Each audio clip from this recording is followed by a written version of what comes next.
For GVSULakers.com, I'm Jake Levy here with head women's lacrosse coach Elisa Groveston as they get ready for the 2018 season. Coach, a couple of scrimmages under your belt already, some practices underway. How's preparation been so far? So far, so good. Really impressed with the effort level and intensity that the girls are coming back with. Last year was not our best year.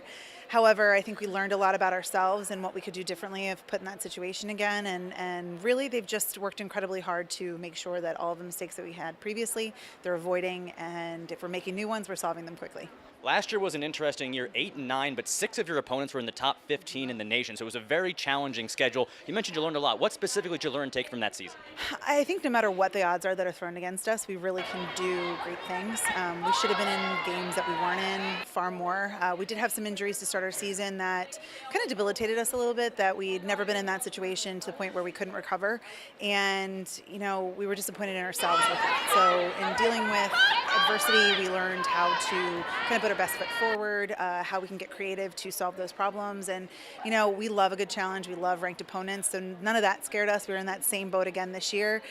We're just a little different in the fact that they're not completely front-loaded on our season. So it'll be really interesting to see. I do think we learned a lot about ourselves, more so about what we are capable of than anybody we play. You mentioned some injuries. One of those, Erika Newman, who was a 2016 All-American. What does it mean to have her back this year? It's so nice to have her back. She's such a character and a personality on and off the field that she brings kind of another level of lacrosse IQ, which was something that we missed a little bit. She's incredibly smart in figuring out how to beat defenses and what she needs to do to help her teammates be successful. And I think the interesting thing for her is she hasn't played with a whole lot of these girls. So it's a whole new team for her and a whole new experience. So she's been able to kind of continue to develop her kind of on-field coaching presence and to have her back and play full minutes in our scrimmages. It was really nice to see that. It kind of just makes your heart smile that someone who had a major injury could come back and be productive. You also have your top 3 goal scorers from last year coming back. Megan had 44 a year ago. So how does that play out now, having those 3 all back plus Erika this year? You know, I think part of our problem last year, strangely enough, was putting points on the board. Defensively, we did a good job. We just couldn't score.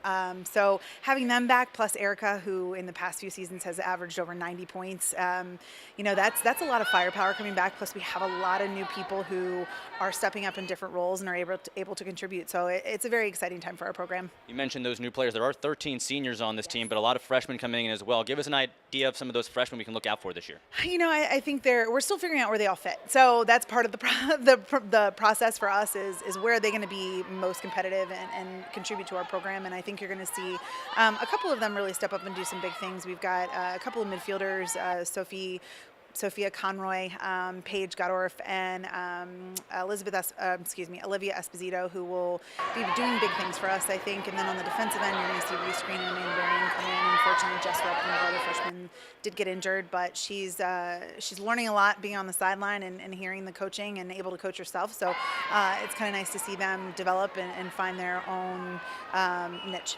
And then the last piece of the puzzle is goaltending. You lost your starting keeper from a year ago, so what's the competition been like trying to find that starter for this season? It's been great. You know, they are the most collaborative group, which you would think that would not be the case considering they're all vying for an opportunity, but they help each other be successful.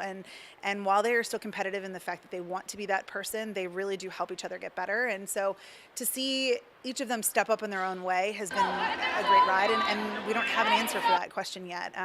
You know, Bree D'Amelia split time last year with Sarah Zwilski in quite a few of the games, so she does have that advantage in terms of game experience, but both Maddie Barnes and Abby Dengler have great things to offer. So, you know, I don't doubt that we'll figure out the right mix come March 3rd, but I couldn't tell you as of today what that is. As you said, that season coming up on March 3rd, the Lakers are ranked number 21 nationally. Coach, thanks for your time. Best of luck the rest of the way getting ready for the season. Thank you so much. For GVSULakers.com, I'm Jake Levy.